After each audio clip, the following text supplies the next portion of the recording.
What's going on, people? It's your boy Bray Vaughn here for you YouTubers with a kind of a new sports talk. It's called In My Opinion. Now, what I cover in segments. I cover football, basketball, baseball, boxing. Those are my favorites, so I'm gonna give you my opinion on them. First topic, I'm gonna make this quick. NFL. Let's see, it's a little bit past midseason. Every team has played at least 8 games, and the season, it's been crazy. It's been ridiculously crazy. All the teams that we thought would be great are just been pure disappointments, pure garbage. And there's been some teams that's kind of surprised you, like the Tampa Bay Buccaneers, the Kansas City Chiefs, the Oakland Raiders. It's my pop's favorite team. Oh, I'm a Denver Bronco fan, but I'm not going to be biased. We've had just a terrible season. We need a defense. We need a running game. But let me talk about the hot topics. First of all, the Minnesota Vikings. Okay, that was my pick for the Super Bowl.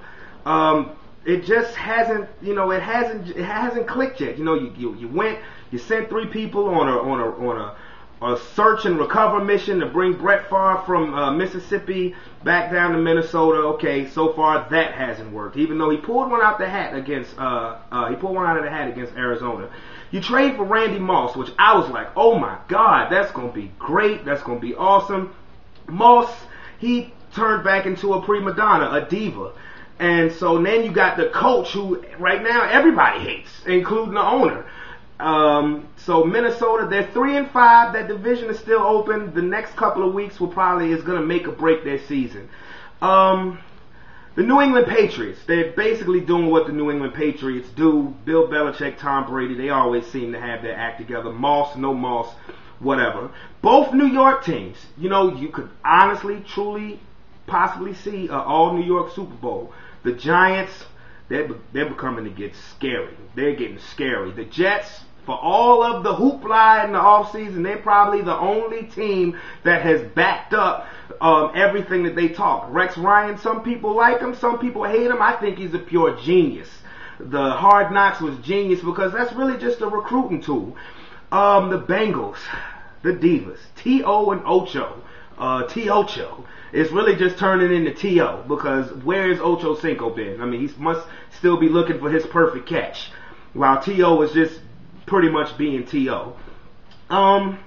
Let's see, who else? Oh, the Redskins. As a Bronco fan, I have nothing but love for Mike Shanahan, but you don't bench Donovan McNabb. I don't care what the situation is when the game is on the line. That was stupid. Then you come up with every kind of excuse in the book. Oh, he's not in shape. Or he just doesn't understand the 2-minute drill. Just say, you ain't playing good right now. Sit down. But the game was still on the line, and what happened? As soon as you bring Rex Grossman in, boom, fumble, touchdown, game, set, match.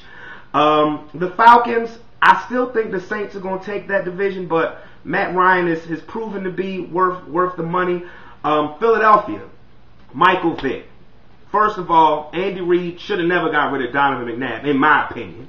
But having Michael Vick, look, Kevin Cobb, he's okay. I think he'll be a good career backup, but Michael Vick is the man. If you're smart, you keep him because somebody else will pay him the big dollars and he'll go and shine somewhere else. The Dallas Cowboys. How about them Cowboys? Sorry, Saxa, you know what.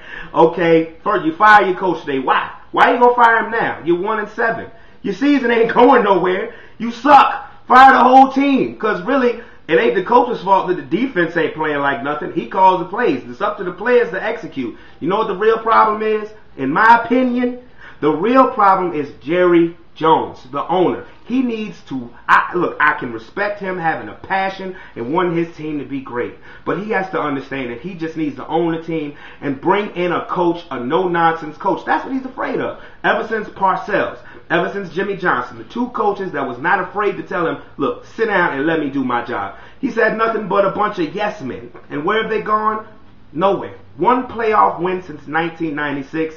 Big D, yeah, y'all the big disaster. And last on the NFL topic, this whole hits thing. Look, I'm all for player safety. We all want to see the players have a life after football, be able to function right after football. But don't take away what made the game the most popular and richest game in America. Look, if you can control helmet to helmet hits, good. But sometimes things are going to happen. Point of example, yesterday's Philadelphia-Indianapolis game, Austin Collie gets hit.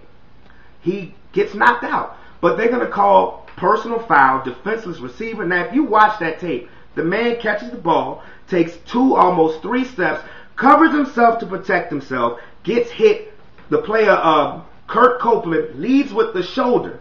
Now, the helmet did graze, but it was a fast place, a fast-paced game. Things are going to happen. Roger Goodell, you're slowly but surely tearing this game up. The players are sick of it, and you're making the officials just look horrible because they're going out and making these awful calls. So, this is the NFL topic. This is the NFL segment of In My Opinion. What's yours? Holla at me. Your boy Bravon.